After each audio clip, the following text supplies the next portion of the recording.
tarde a todos. Esta apresentação é um bocadinho fora do normal, porque são duas pessoas, são simultaneamente dois palestrantes, que reflete um pouco a ideia deste projeto. Eu, embora não sendo do Brasil, nunca não nasci, vou muitas vezes ao Brasil e tenho um carinho muito especial pelos brasileiros e pelo país. E há coisa de 4 anos conheci aqui o Leandro Figueiredo, que eu, de uma forma muito carinhosa, lhe chamo artista visual.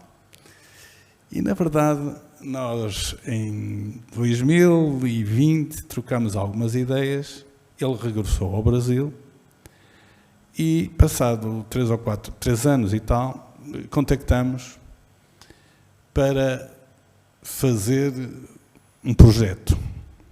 Eu, na altura, eu sou engenheiro de profissão, engenheiro eletrotécnico, e na altura tinha adquirido uma quinta na Madeira e tinha criado uma galeria com o objetivo de difundir fundamentalmente a arte brasileira. Eu pessoalmente tenho uma coleção do movimento modernista brasileiro e acho que era muito egoísta eu ter uma coleção daquelas e não dar a conhecer às pessoas, digamos, a arte brasileira. E foi com esse objetivo que eu fiz a galeria e, nesse sentido, estávamos a conversar, eu e ele, e disse, olha, eu tenho uma galeria, tenho uma residência artística e precisava de fazer qualquer coisa nesse sentido, de movimentar a galeria. E eu pus como condição a ele, dizer assim, olha, vais fazer a residência artística, mas há uma coisa que nós temos que ligar o teu trabalho com a Madeira. E a Madeira é conhecida pelas flores em si, e a determinada altura ele disse assim, ótimo, mas nós vamos pôr uma condição, ou melhor, eu disse, com uma condição, as flores têm que ter as crianças, as crianças têm que estar envolvidas no projeto. E ele disse, porque não nós fazemos um projeto com crianças autistas? Isto vem um bocadinho com a palestra anterior da doutora Tânia, porque realmente isto é uma experiência piloto que nós fizemos e que realmente quem passou por lá, quem conhece as crianças autistas, sabem as especificidades que elas têm e, fundamentalmente, o que me engrandece em todo este projeto foi a alegria das mães e a alegria das crianças em não serem, digamos, postas de parte, e foi uma vivência muito bonita. Portanto, eu não sei, no fundo, como é que se muda isto agora? Aqui? Portanto, a palestra tem, efetivamente, digamos, o desenvolvimento sustentável. Nós pretendemos que a arte também seja considerada faça parte da sustentabilidade do conjunto que nós enumeramos. É claro que a sustentabilidade tem 3 aspectos, o aspecto económico, o aspecto ambiental e o aspecto social.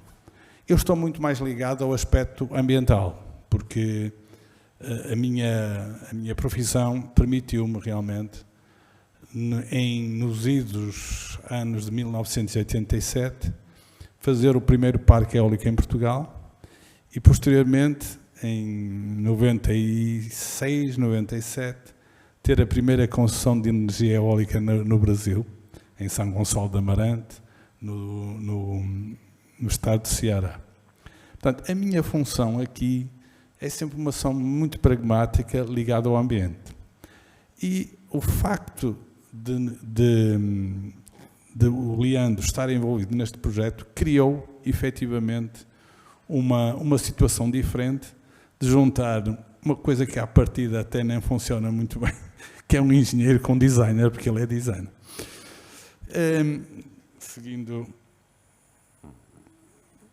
Portanto, a arte e a cultura podem desempenhar um papel fundamental na criação e no fortalecimento dos laços sociais de uma comunidade, contribuindo de forma direta para o desenvolvimento mais equilibrado e sustentável.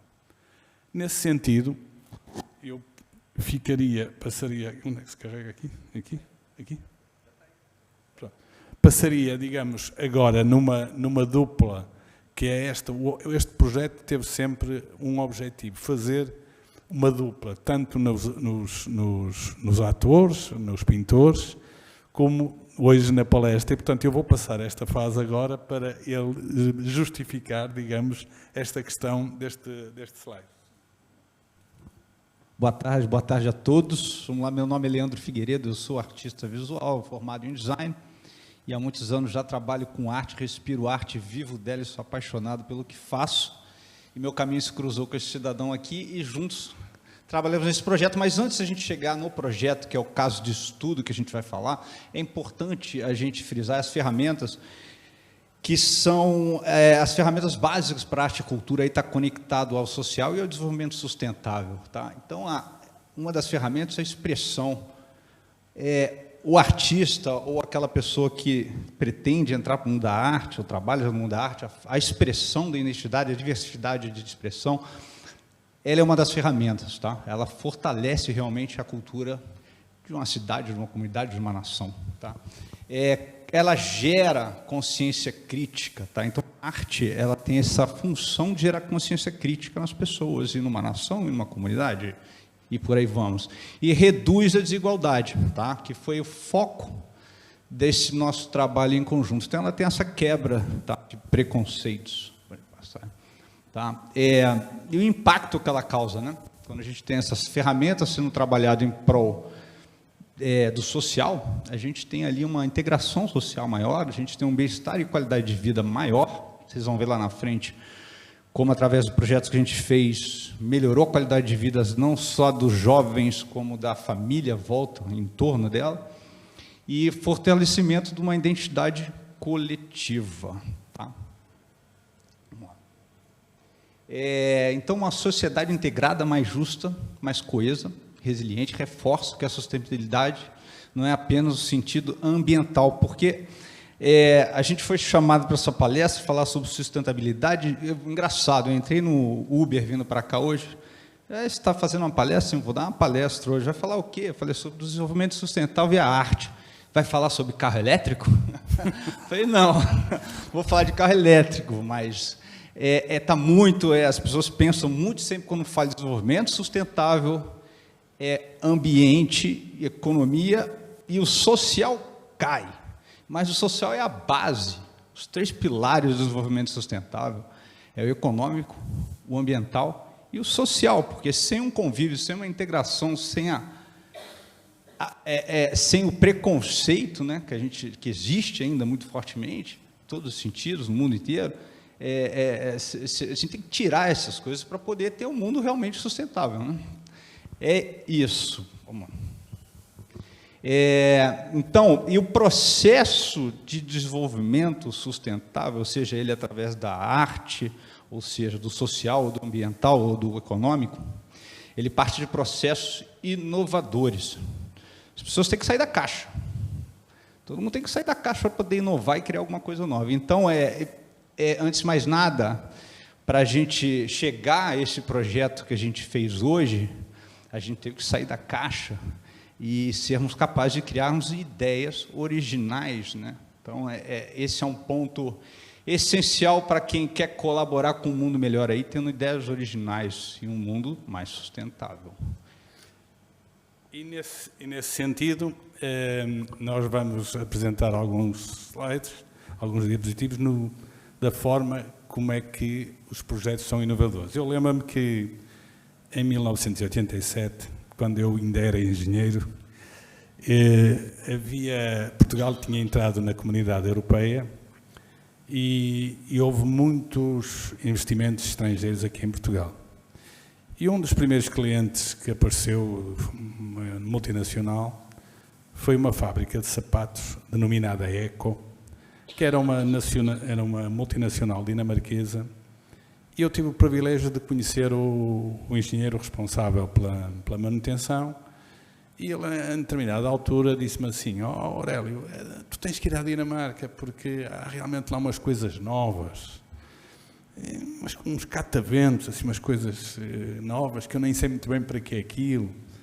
Portanto, a minha curiosidade natural levou-me realmente a ir à Dinamarca e, na altura, a energia eólica estava mesmo nos começos. Aliás, eu tenho uma das minhas palestras que eu costumo dar, tem o título Flintstone do Vento, porque realmente eu comecei a trabalhar no vento numa altura em que a comunidade eólica era muito pequena. E as primeiras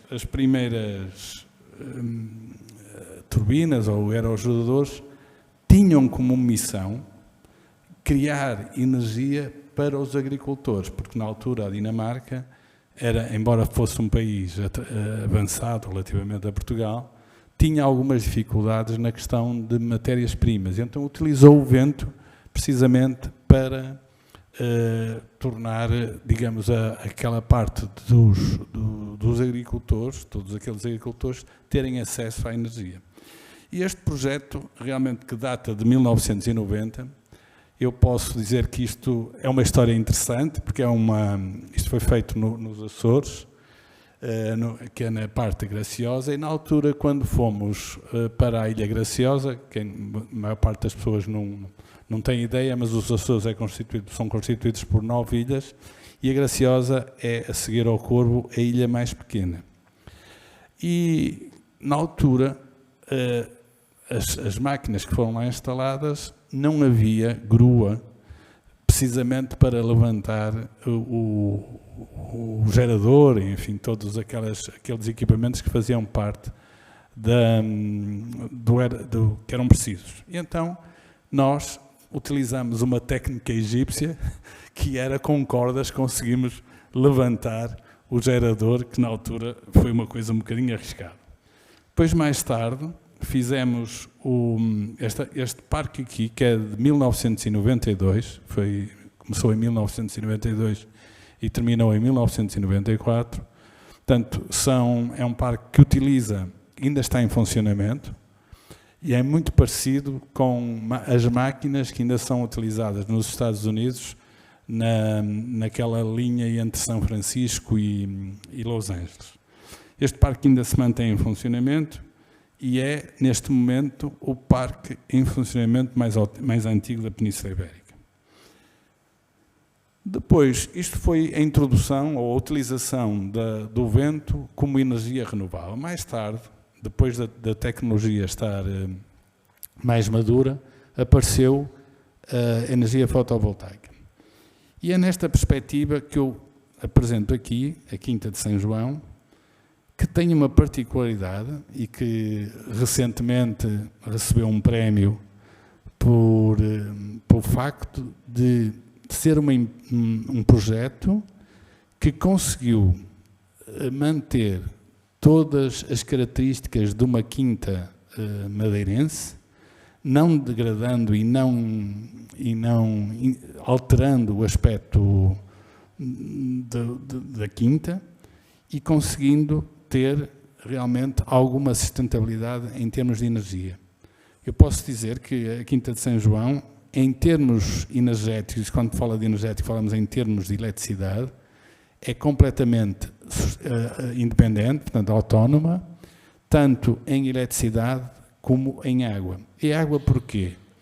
Porque na Madeira há um sistema que são conhecido pelas levadas, e que realmente fazem com que há um planalto a 1.600 metros, que é o reservatório de água natural, e que depois, através de caminhos, que estima-se que são mais de 3.000 quilómetros, levam as águas aos diferentes agricultores e às diferentes partes da ilha. Esta ilha, neste caso a Quinta de São João, é realmente sustentável, tanto em termos energéticos como em termos de água, porque toda a vinha utiliza a água das levadas. E, nesse aspecto, nós recebemos 2 prémios, um pela galeria e outro pela residência artística. A residência artística é este edifício vermelho que se vê aqui, e, como se pode ver, o telhado tem painéis fotovoltaicos que estão perfeitamente integrados com a arquitetura.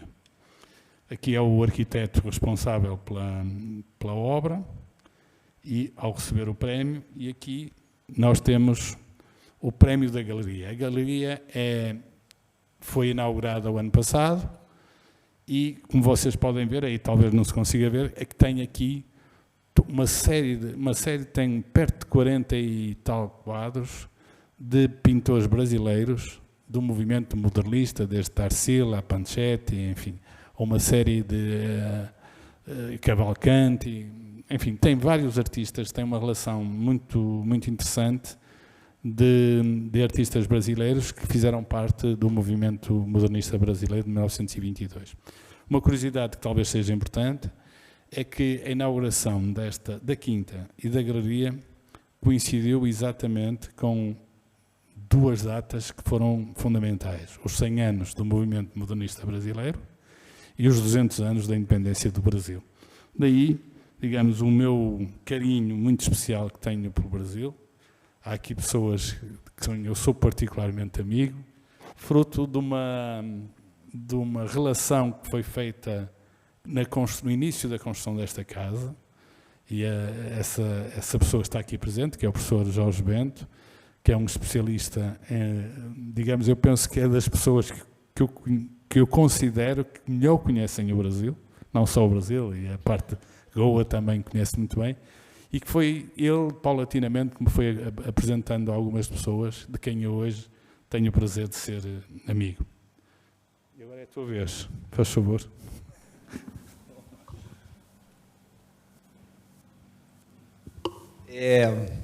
Bom, eu sempre gosto de colocar uma frase motivadora, essa frase do Paul Arden, um diretor criativo, foi de uma grande agência, tá? Sem um objetivo mesmo, a gente não faz gol. Não existe a possibilidade. Então, isso faz parte de quem quer empreender ou quem quer andar para frente com algum dos seus projetos. Vamos lá.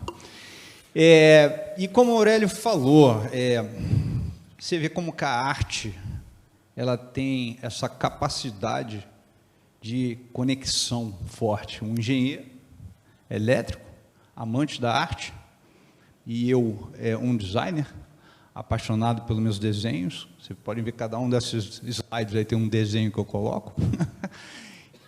Se cruzaram nesse caminho para fazer um projeto específico, um projeto tia e um projeto com cunho. Pode colocar para frente. Então, vamos falar um pouquinho sobre o projeto que me trouxe de volta aqui para Portugal. Como o Aurélio falou, em 2020 eu saí daqui, estava trabalhando, 2 anos aqui trabalhando com a minha arte. O Aurélio conhecia o meu trabalho. Eu tinha feito um desenho, que é esse desenho da direita. Acordei de madrugada, que eu costumo desenhar muito de madrugada, acordo, eu tenho um livrinho do lado, anoto, fiz esse desenho. Publiquei, o Aurélio viu e falou: Leandro, esse desenho tem tudo a ver com a Ilha da Madeira, onde eu estou abrindo uma galeria, e a gente podia fazer um projeto ligado às flores, sabendo que a Ilha da Madeira é conhecida mundialmente como Ilha das Flores. Então, deste desenho, já no dia seguinte, eu já criei mais 6 desenhos, que é o Aurélio com um dos quadros meus que ele tem, que eu fiz até em homenagem a ele ali, com as pipas eólicas dele. Então, segue para frente. Vamos lá, mais um.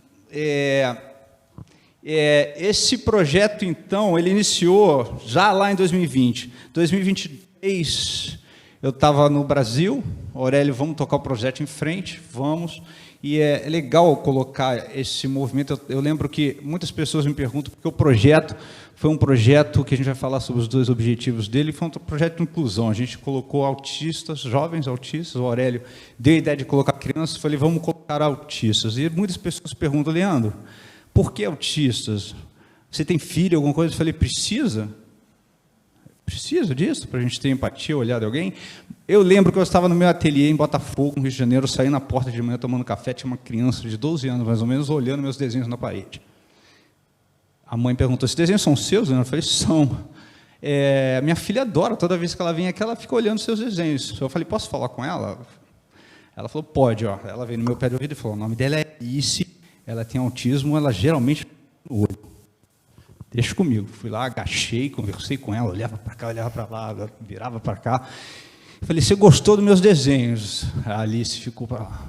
Falei, eu quero ver os seus desenhos. E ela, opa, olhou. Quando ela olhou, foi uma conexão assim que eu falei, até eu falei, opa. Dali, 2 semanas seguintes, a Aurélio me liga e fala, vamos seguir com o projeto? Eu falei, vamos.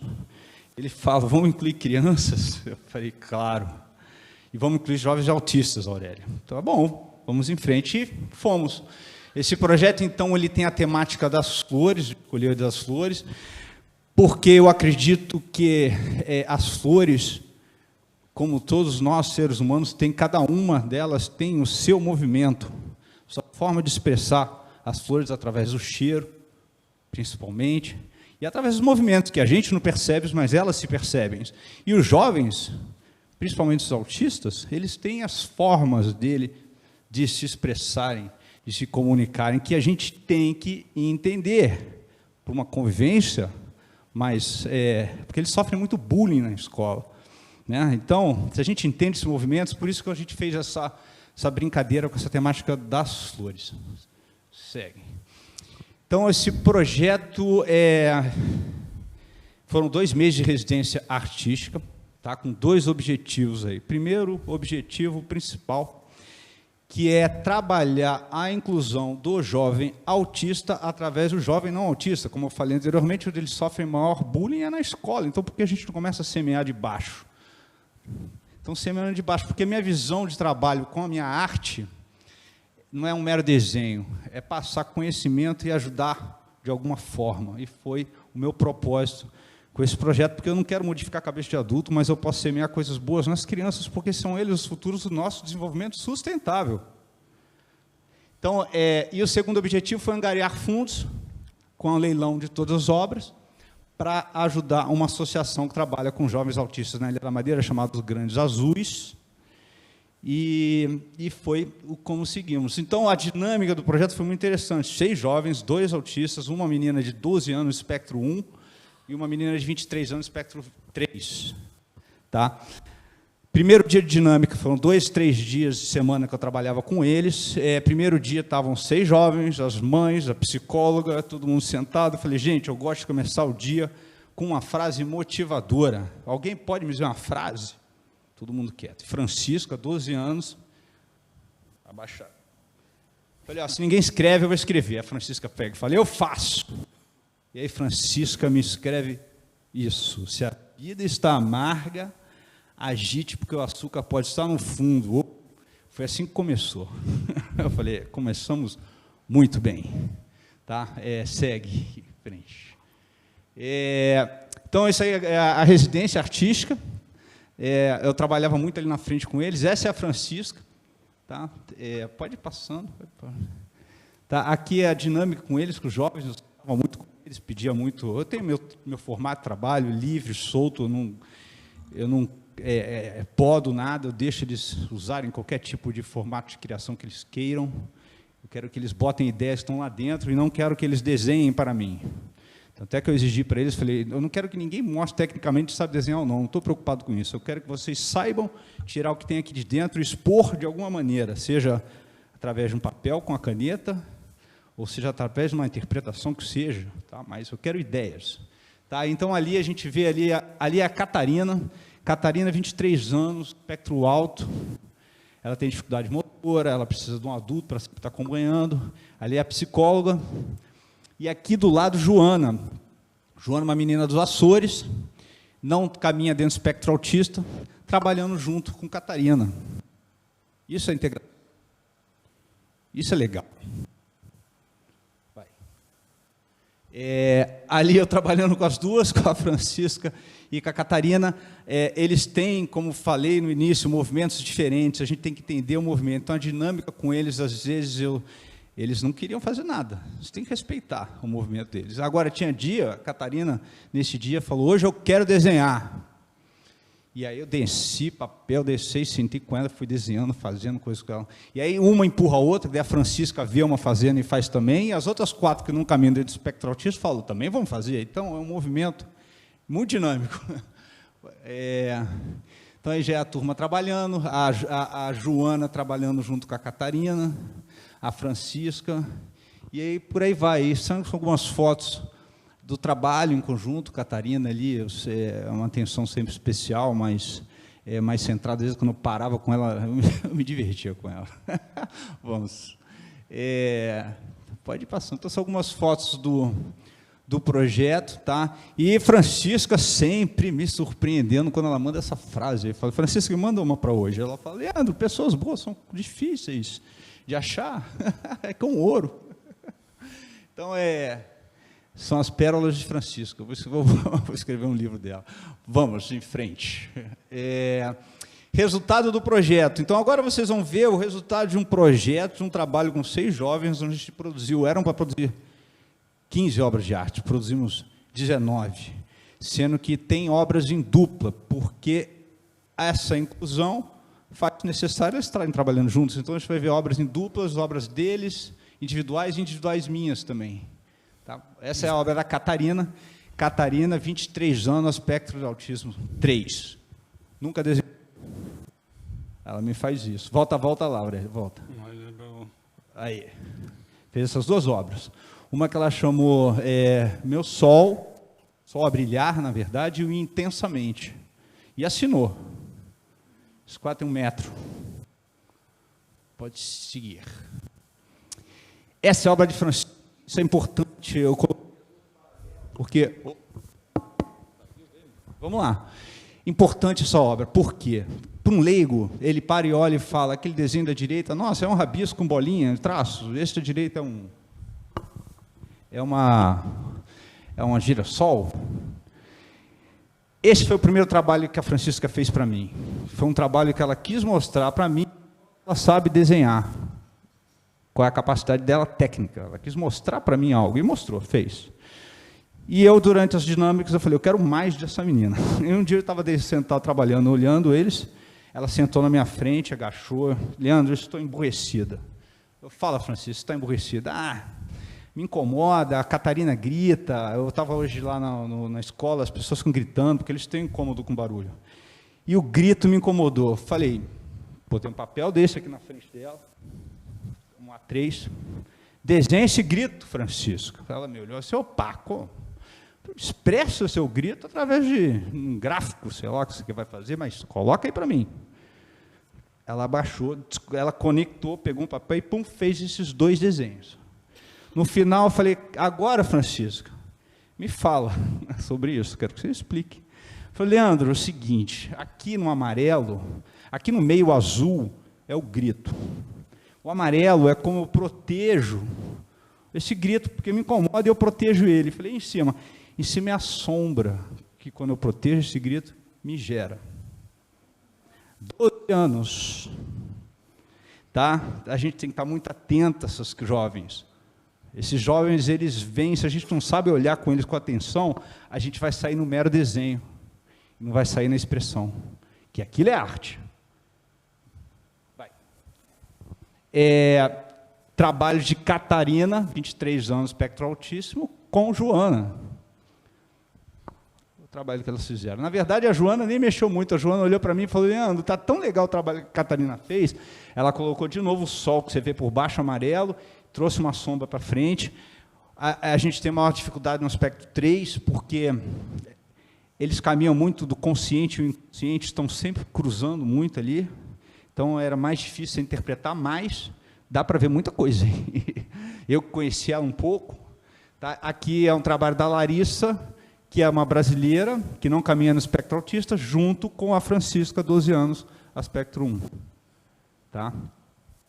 E aqui segue alguns trabalhos, os jovens, aqui a Joana fez esse trabalho, então os trabalhos saíram, pode passar, né? Não sei como é que a gente está de tempo aí, porque eu falo, hein?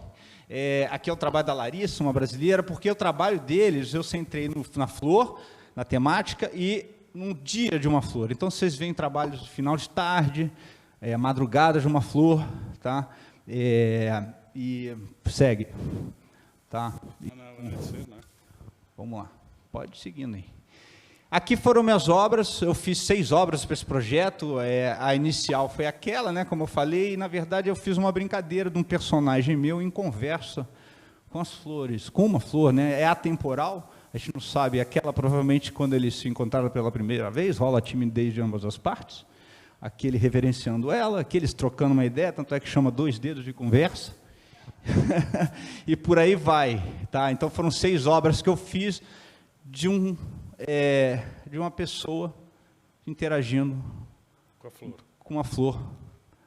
E o resultado da exposição.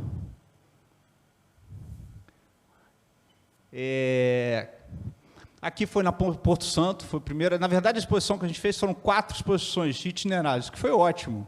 A gente conseguiu dar voz. Esse projeto, gente, ele precisa de voz. E a gente conseguiu nesse aqui na Ilha da Madeira. Então, a gente foi primeiro na Ilha de Porto Santo, onde a gente fez lá o espaço. Depois, a gente foi para Ponta do Sol. Ponta do Sol a gente fez na Capela de Santo Antônio, para quem não conhece, é uma delícia de cidadezinha na Ilha da Madeira. E tivemos aí, e aqui Funchal. Na Universidade da Madeira, não é? Lá em Funchal, na Universidade da Madeira. Tá. Resultado na mídia.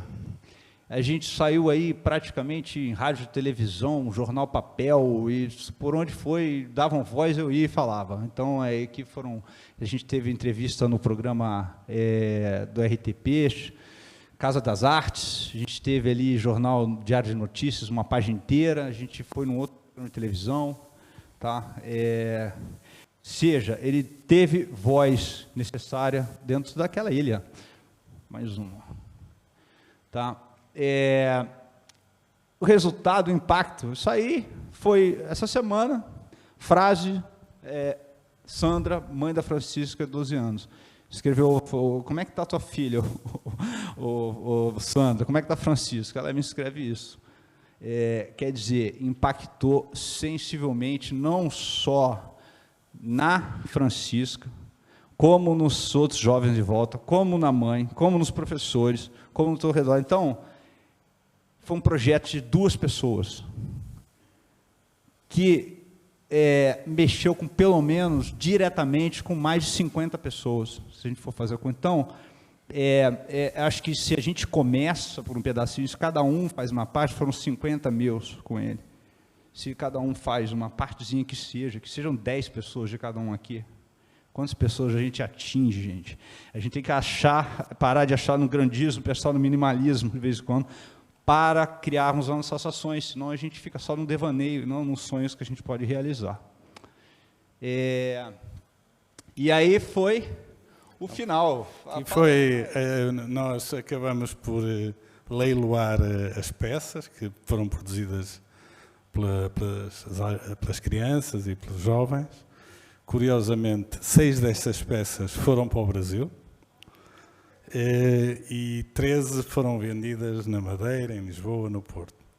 O resultado final foi uma parte substancial, foi para pagar as despesas da viagem aqui do Leandro e, enfim, todas as despesas inerentes ao desenvolvimento do projeto, mas fundamentalmente, só para terem uma ideia, a Associação Os Grandes Azuis recebeu a maior porção de dinheiro este ano que tinha.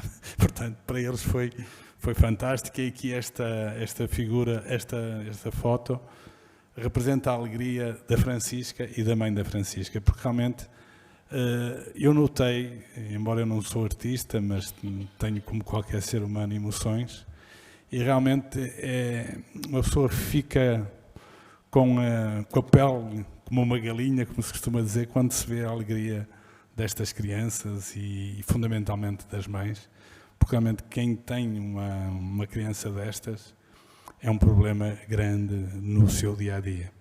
E com esta residência artística, com estes 2 meses e tal, que nós conseguimos aliviar a carga da mãe e fizemos viver a criança e a mãe uma vida diferente, que ficará certamente marcada para toda a vida delas. E vamos deixar uma frase para vocês refletirem. Muito obrigado. Gente, obrigado a cada um de vocês, agradeço, Daniele.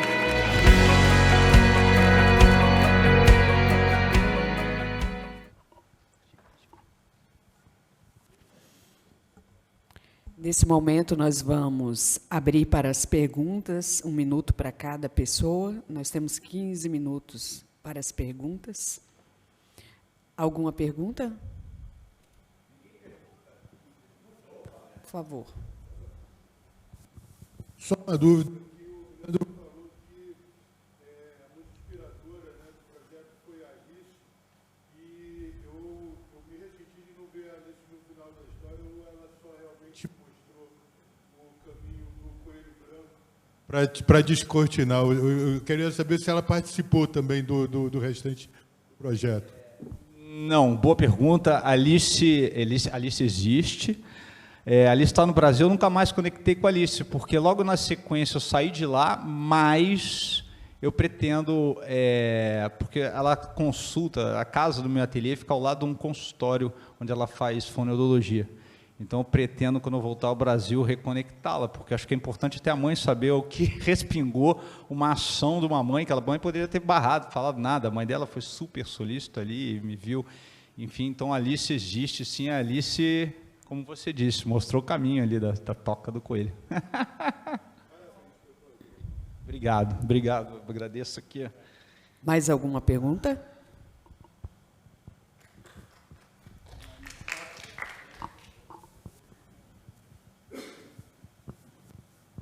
É mais um depoimento, mas é rápido. Ontem à noite, antes de me deitar, estava sentado na bacia do banheiro e escrevi uma reflexão sobre a empatia. A propósito, é a morte da empatia. A empatia está a morrer, enquanto a indiferença às dores do outro e às feridas do mundo cresce assustadoramente. Os factos não enganam e as consequências também. Vivemos numa era rigorosamente avaliada pela acurada visão de Hannah Arendt, que diz assim, vou citar, a morte da empatia é um dos primeiros e mais reveladores sinais da queda de uma cultura na barbárie. Eu hoje tenho que retirar isso, afinal, a empatia está florescente. Muito obrigado. Bom, que bom, sim, existe ainda. Obrigado. Mais alguma pergunta? Mais alguma pergunta? Então, nesse momento, nós agradecemos ao senhor Aurélio Tavares e ao Leandro Figueiredo e vamos dar início à próxima palestra. Eu gostaria de pedir que fosse modificado aqui o equipamento para a apresentação da próxima palestrante, por favor.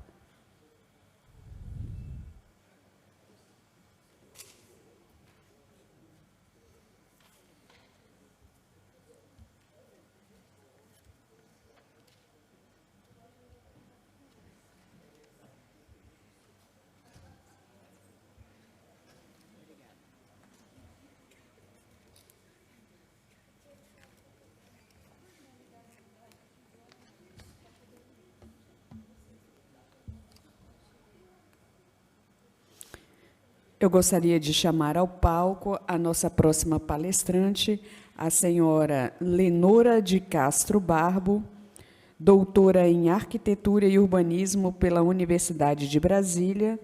O tema da sua palestra é Glaziu, o inventor das águas.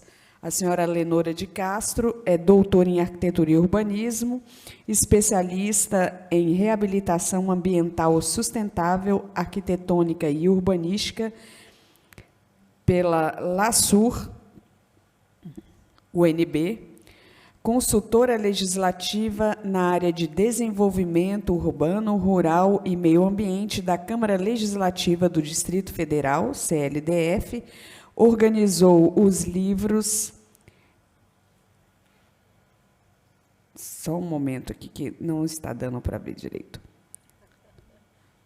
Cronistas e Viajantes, em 2023, e Memórias e Patrimônio, em 2022, da coleção Goiás, mais 300. É coautora de Goiás, Guia de Cartografia Histórica, pelo Arquivo Público do Distrito Federal. Cartógrafos para toda a Terra, de Lisboa, da Biblioteca Nacional de Portugal, em 2015, e Arquitetura, Urbanismo e Design, também Lisboa, Caleidoscópio. É sócia acadêmica do Instituto Histórico e Geográfico do Distrito Federal. Com a palavra, a senhora Lenora de Castro. A senhora tem 45 minutos.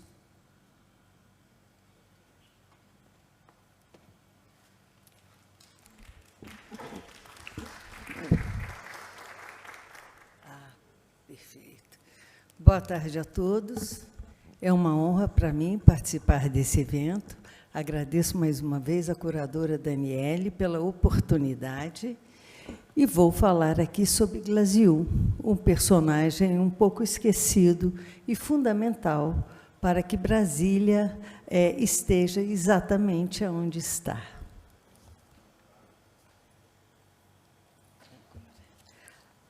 Auguste Glaziu, o inventor das águas.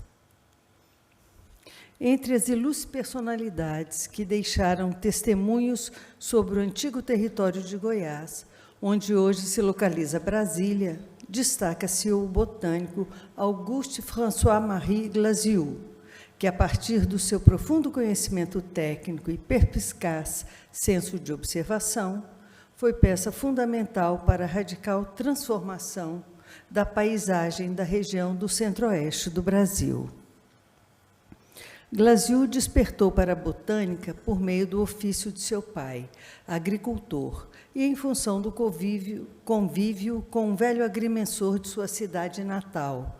Ele nasceu em Lannion, na Bretanha francesa. Ele iniciou sua aprendizagem em jardinagem e horticultura com o pai, e, ao completar 16 anos, deixou sua cidade natal e partiu para uma longa viagem para a França. Sempre que possível, participava de cursos gratuitos oferecidos pelas sociedades botânicas locais, como do Museu de História Natural de Paris. De maneira complementar, Glaziu tomou gosto pela literatura de viagens, especialmente pelas publicações de grandes cientistas, na esteira dos naturalistas europeus do século XIX. O paisagista, possivelmente, adotou o nome Auguste em homenagem a Auguste de Saint-Hilaire. Anos mais tarde, o próprio Glaziu declarou sua admiração pelo conterrâneo. Abre aspas. Antes da minha estadia de 35 anos no Brasil, durante a qual juntei uma abundante coleção botânica, vários viajantes tinham recolhido plantas nas mesmas regiões. Continuei a obra de Martius, Riedel, Gardner e vários outros sábios. Auguste de Saint-Hilaire, principalmente, foi o meu mestre. Os seus livros de viagem me acompanharam por todas as partes, e somente anos depois encontrei o interior desse belo país. Fecha aspas. Glaziu chega ao Brasil em 1858, com 30 anos, já casado e pai de um filho.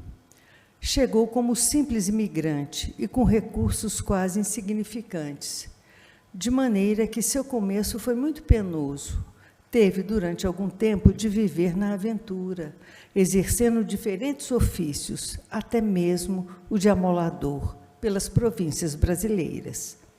Entre habilidades e competências, Glaziu oferecia um domínio sobre o manejo da flora e uma capacidade de desenhar jardins privados ou públicos. Ainda quando, na capital francesa, havia testemunhado a execução dos primeiros projetos de renovação urbana, pelo prefeito Haussmann. A vivência com jardins urbanos e sua formação prática em botânica garantiram a Glaziu sua projeção no Brasil. Em 1860, Glaziu trabalhou no projeto de remodelação do passeio público do Rio de Janeiro, obra pioneira, originalmente projetada no século XVIII pelo mestre Valentim, um dos principais artistas do Brasil colonial. Foi quando Glasiou adotou a estética do pitoresco, aplicado no Brasil em escala urbana, provavelmente pela primeira vez. Para os especialistas, o jardinismo brasileiro da segunda metade do século XIX teve origem inglesa, mas, antes de chegar ao Rio de Janeiro, foi filtrado na França pelas mãos de Glasiou. O paisagista desenvolveu o Parque da Quinta da Boa Vista, no Rio de Janeiro, onde estava localizado o Palácio de São Cristóvão, residência oficial do imperador. A execução desse parque demonstrou a alta competência do artista francês, que teve a preocupação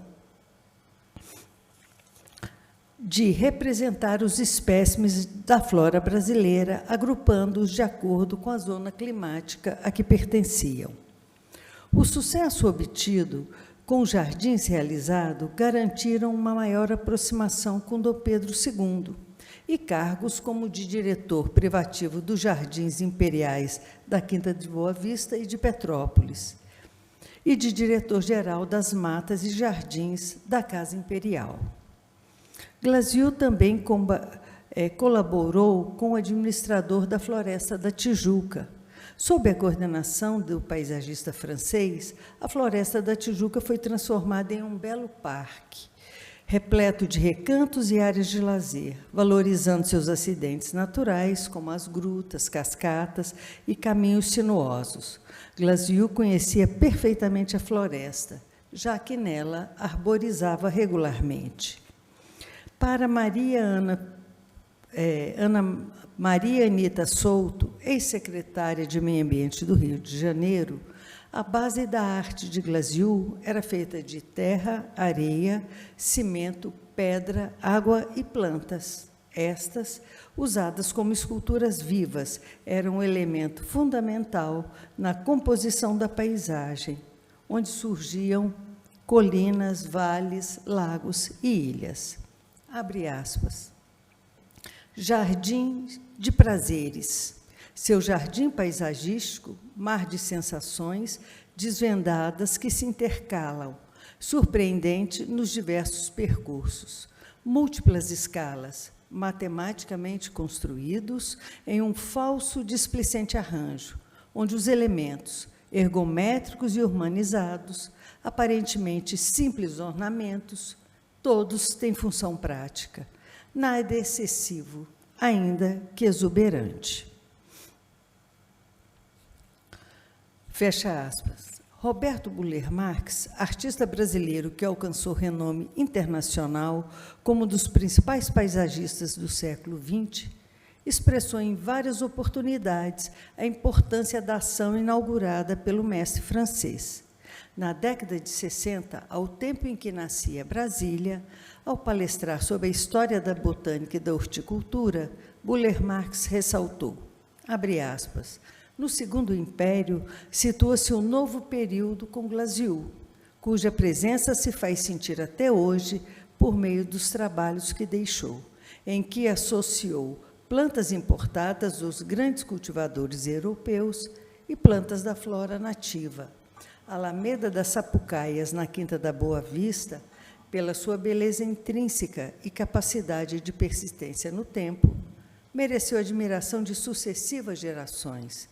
Glasiou é considerado, sem favor, autor da mais importante obra paisagística do nosso país. Palavras de Buller Marx. Glasiou e a Exposição Universal de Paris em 1889. A Exposição Universal de Paris, em 89, comemorou o centenário da Revolução Francesa e se traduzia no tripé República, Ciência e Técnica. O evento, que durante 6 meses recebeu mais de 30 milhões de visitantes, preparou-se para apresentar ao mundo o desenvolvimento científico e técnico francês, inaugurando especialmente a Torre Eiffel. O Império do Brasil foi a única monarquia a participar da Festa da República. Perdão. Glasiu participou tanto na preparatória do Brasil como no evento definitivo. Ele era membro da comissão organizadora e um dos idealizadores do que seria apresentado aos viajantes. Ele também aparece no catálogo oficial da Exposição de Paris, como botânico do grupo de horticultura, classe de flores e plantas ornamentais. O fato é que Glasiu foi incentivador, comissionário, botânico, organizador do catálogo, paisagista e entusiasta da participação do Império na grande festa francesa. Ele foi o curador da mostra de plantas nativas expostas no pavilhão brasileiro, causando grande curiosidade e admiração pelo grupo de espécies amazônicas, que eram vistas pelos visitantes como um cenário exótico. Glasiu, desejando conhecer os vários aspectos da natureza brasileira em dias de folga, notadamente aos domingos e feriados, empreendeu excursões na província do Rio de Janeiro e Minas, recolhendo espécimes das floras nessas regiões, e as enviou para os jardins europeus. Além de importante paisagista, ele foi um exímio herborizador e sua paixão o levou a explorar centenas de lugares, frequentando, por isso, ambientes muitas vezes hostis. Ele coletou e classificou nada menos do que 12.000 espécimes, a maioria com suas próprias mãos, e contribuiu significativamente para o estudo da botânica, como um destemido naturalista que buscou em nossas matas, montanhas, restingas e cerrados os espécimes mais desconhecidos, interessantes e ornamentais, material que enviou para a Europa, e diversas espécies receberam o seu nome. O Museu Nacional da História Natural de Paris guarda muitas cartas dos botânicos mais conceituados do século XIX, em que manifestam por Glasiu consideração e apreço. Eram seus correspondentes em Berlim, Londres, São Petersburgo, Bruxelas, Copenhague, e recebiam regularmente suas remessas de plantas, com as quais enriqueciam os herbários locais. Nos relatórios do Ministério da Agricultura, também é possível identificar documentação comprobatória do intenso relacionamento de Glasiu com jardins botânicos europeus. Ele foi responsável por 1/4 das plantas que hoje constituem as nossas ricas coleções da flora brasileira no Museu Nacional de História Natural de Paris. O próprio Glasiu informou que distribuiu generosamente suas exicatas entre os principais herbários da Europa e da América do Sul.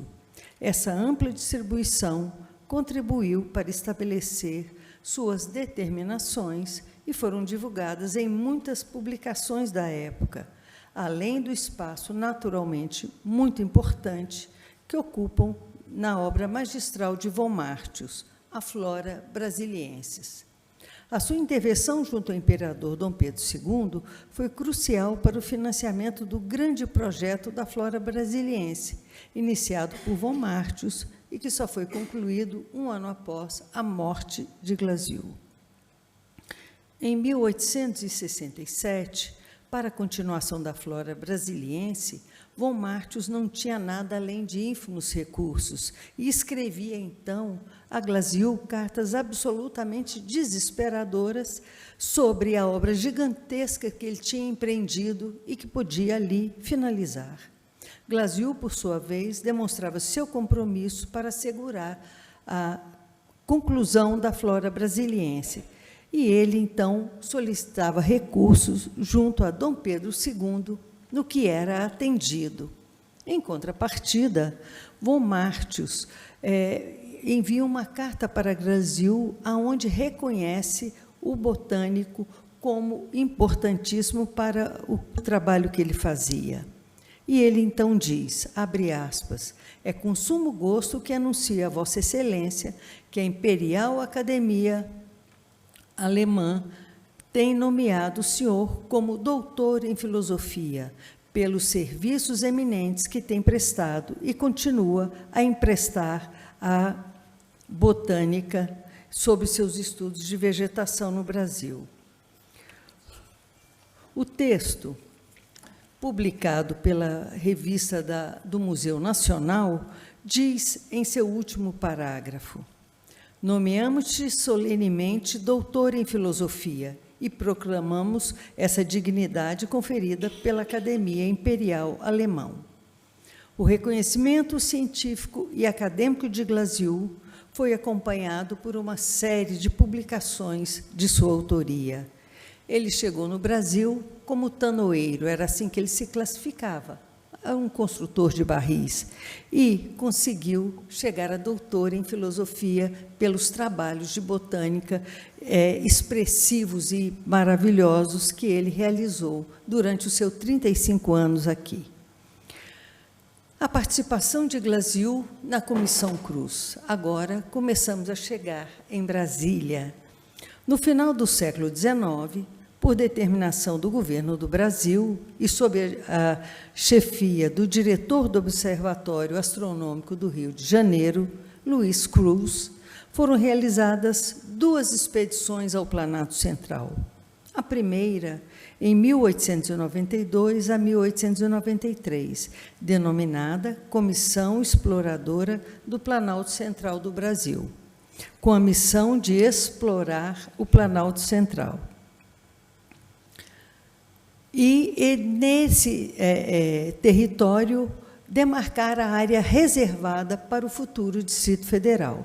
A segunda comissão de estudos da nova capital da União, de 1894 a 1895, utilizando-se da zona demarcada pela primeira comissão, deveria fixar o local destinado à capital federal. Para a correta fixação geográfica do local, o Ministério de Viação e Obras aprovou as instruções que deveriam guiar os trabalhos dessa comissão de estudo, que estabeleceram como necessário o conhecimento dos fatores climatológicos locais, o levantamento topográfico, o reconhecimento das vias férreas, o estudo da interligação com a rede telegráfica e define como principais pontos a serem considerados a salubridade do clima, a qualidade das águas, a topografia e natureza do terreno. Com o encerramento dos trabalhos de campo em 95, não conseguindo verba necessária para organizar o relatório final, Luiz Cruz decide apresentar um relatório parcial. E eles são especialmente importantes no sentido histórico e pelos estudos científicos produzidos.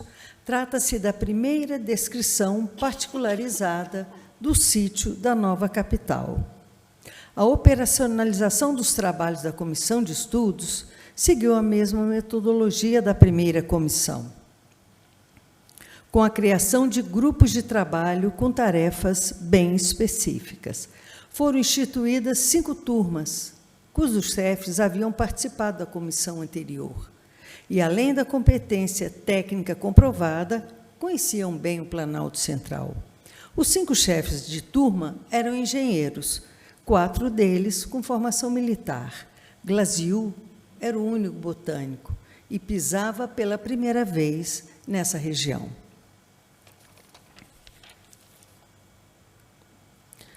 Para a escolha do local exato para a futura capital federal, Cruz defendeu que, sob o ponto de vista da qualidade, abundância de água, natureza e topografia, é provável que a escolha se fixe definitivamente na região entre os rios Gama e Torto, inserida no território de Goiás.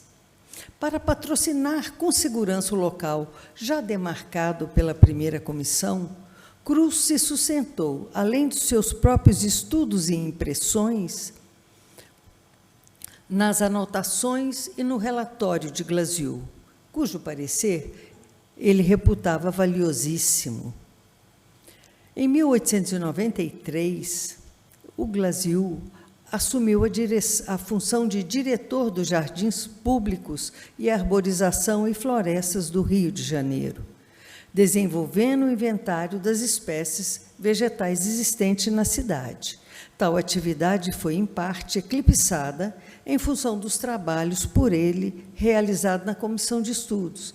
Ele se desligou dessa função e assumiu, então, a missão que a Comissão Cruz passava para ele.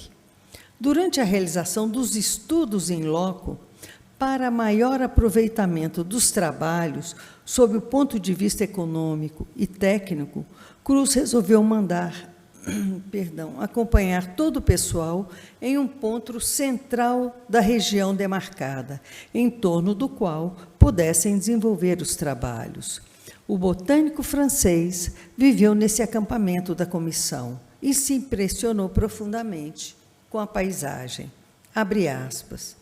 Enfim, de jornada em jornada, estudando tudo, qualidade do solo, vantagem das águas, clima, caráter do conjunto da paisagem, cheguei a um vastíssimo vale banhado pelos rios Torto, Gama, Vicente Pires, Riacho Fundo, Bananal e outros. Impressionou-me profundamente a calma severa e majestosa desse vale. Talvez, movido pelo mesmo sentimento, Dr. Cruz mandou estabelecer ali o acampamento geral, ao que depois, quase que diariamente, percorri, herborizando lá e cá, ora uma parte, ora outra, deste calmo território, e dessas excursões voltava sempre encantado, 100 vezes a repetir, quase sempre a pé, para a facilidade das observações, em todos os sentidos e sem a menor fadiga. Tão benéfica é aí a amenidade da atmosfera. Glasiou identificou neste local a existência de um antigo lago e enfatizou a importância de restituí-lo ao seu leito natural. Previu o cunho de aformoseamento que essas belas águas correntes haviam de dar à nova capital, despertando certamente a admiração de todas as nações. Abre aspas, entre dois grandes chapadões, conhecidos na localidade pelo nome Gama e Parnauá, existe imensa planície, em parte sujeita a ser coberta pelas águas na estação chuvosa. Outrora era um lago, devido à junção de diferentes cursos d'água, formando o rio Parnauá. É fácil compreender que, fechando essa brecha com uma obra de arte, forçosamente, a água tornará ao seu lugar primitivo e formará um lago navegável em todos os sentidos.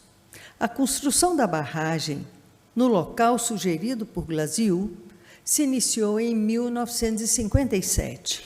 Sua inauguração ocorreu no dia 12 de setembro de 1959, dia do aniversário de Juscelino Kubitschek, então presidente do Brasil, e atingiu a famosa cota 1000, 8 meses depois. O lago nasceu, ou renasceu, antes da inauguração de Brasília. A competência técnica dos resultados alcançados pela comissão foi confirmado incontestavelmente 60 anos depois, quando outra comissão, agora presidida pelo Marechal José Pessoa, que também estudava o mesmo tema e tinha diante de si a proposta de 5 lugares para a construção da nova capital, fixou o local destinado a Brasília no Sítio Castanho, a sudeste da cidade de Planaltina. O Sítio Castanho incluía exatamente a região compreendida entre os rios Gama e Torto, área louvada por Glasiou em 1894. Antes mesmo do término do trabalho da segunda comissão, em missiva Luiz Cruz, diz Glasiou, abre aspas, quanto à minha opinião,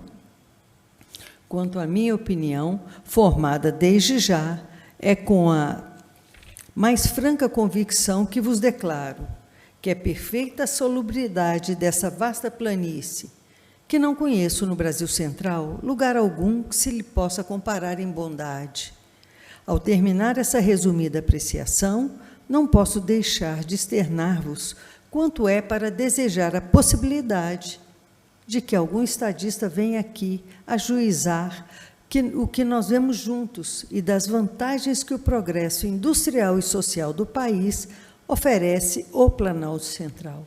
Fecha aspas.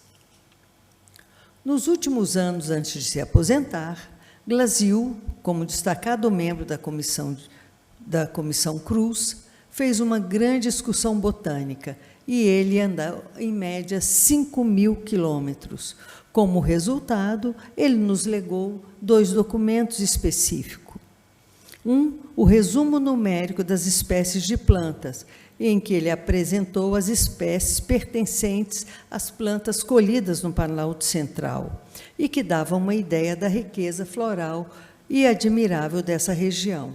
A planície, propriamente dita, oferece poucos vegetais, diz ele, de formas excêntricas, porém, em compensação, tudo ali é gracioso e variado. Na notícia sobre botânica aplicada, Glazio discorreu sobre a grande variedade das espécies de frutas silvestres, a utilidade das florestas, cujas árvores podem vir a fornecer para a indústria madeiras de lei, gomas, resina, fibra, teixo, cortiças, e a importância também das plantas medicinais eficazes para as diferentes enfermidades do homem. Ele falava dos numerosos cursos d'água, das águas piscosas, das fontes de água viva e pura. Enfatizou que a criação de parques e jardins públicos era facílima no Planalto. Tão rica é a zona de plantas ornamentais, por toda parte prestam-se os terrenos para essa espécie de estabelecimentos. Nada escapava ao olhar atento do botânico, que também se preocupava com a conservação dos bosques e das matas.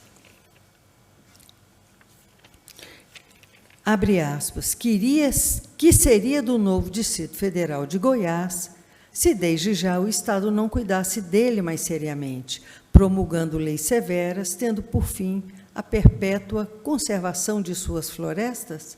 Sem essa medida, secariam fontes, decresceria a fertilidade da terra e o país viria a sofrer com as consequências.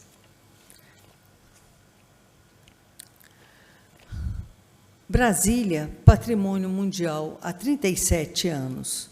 A concepção urbana de Brasília resultou na titulação da cidade como patrimônio cultural da humanidade.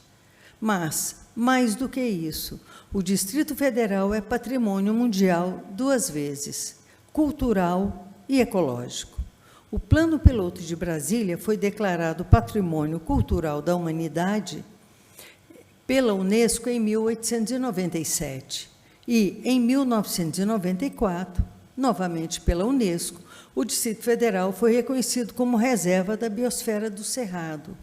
Existe uma profunda interligação entre esses 2 patrimônios, o que enfatiza a importância do enfrentamento do desafio de conciliar desenvolvimento e conservação em uma perspectiva de sustentabilidade. O sucesso depende, em grande medida, de políticas territoriais integradas para as áreas urbanas e rurais que reduzam a pressão sobre os patrimônios construído e natural. A Unesco inscreveu Brasília na lista de patrimônio mundial com os seguintes critérios de inclusão: representar uma obra artística única, uma obra-prima do gênio criativo humano, e ser um exemplar marcante do tipo de construção do conjunto arquitetônico, um ilustre estágio significativo da história da humanidade.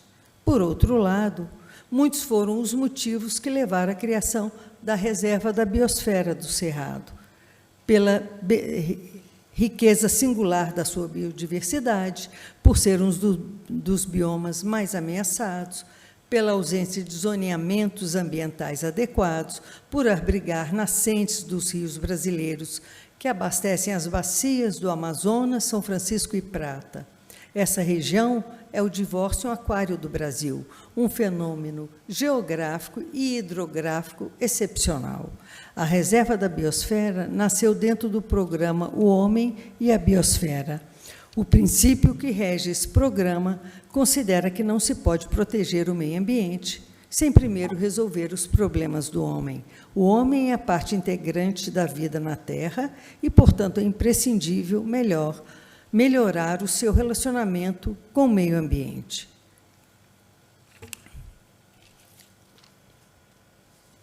Glasiou, o inventor das águas. Em maio de 1897, recém-aposentado, retornou à França, onde pregou o seu tempo a elaborar o catálogo geral de seu herbário. Faleceu em 30 de março de 1906, aos 77 anos, e, a seu pedido, foi sepultado repousando sob um travesseiro recheado de plantas brasileiras. Apesar da origem humilde, ao longo de décadas de trabalho no Brasil, Glasiou tornou-se um admirável paisagista e coletor de plantas, tanto pela quantidade quanto pela qualidade, e se relacionou com muita desenvoltura com os mais importantes naturalistas do século XIX. Glasiou teve o seu talento reconhecido ainda em vida e nos deixou um legado perene. A implantação urbana da cidade de Brasília abraçou o lago que ele tão poeticamente descreveu. Brasília está implantada no local exato em que esse visionário paisagista apontou. Brasília é a materialização dos sonhos e projetos partilhados por muitas gerações de brasileiros. Segundo Lúcio Costa, autor do projeto vencedor do concurso do Plano Piloto da nova capital, Brasília já é histórica de nascença e demanda atenção e mobilização da comunidade para sua continuidade como herança cultural de dimensão universal. Hoje, não há como imaginar a existência de Brasília sem o Lago Paranoá, que deve certamente sua existência à iluminação desse notável paisagista francês. Viva Auguste Glasiou, o inventor das águas e do nosso Lago Paranoá. Muito obrigada.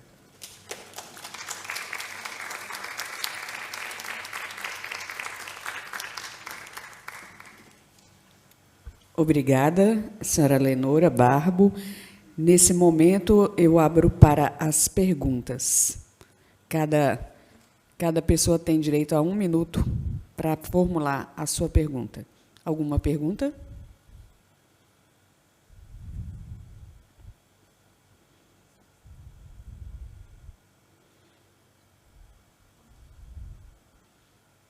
Não? Bem, não havendo perguntas, eu convido a senhora Daniele Ataide para fazer o encerramento do dia e agradeço a senhora Lenora pela sua palestra. Muito obrigada.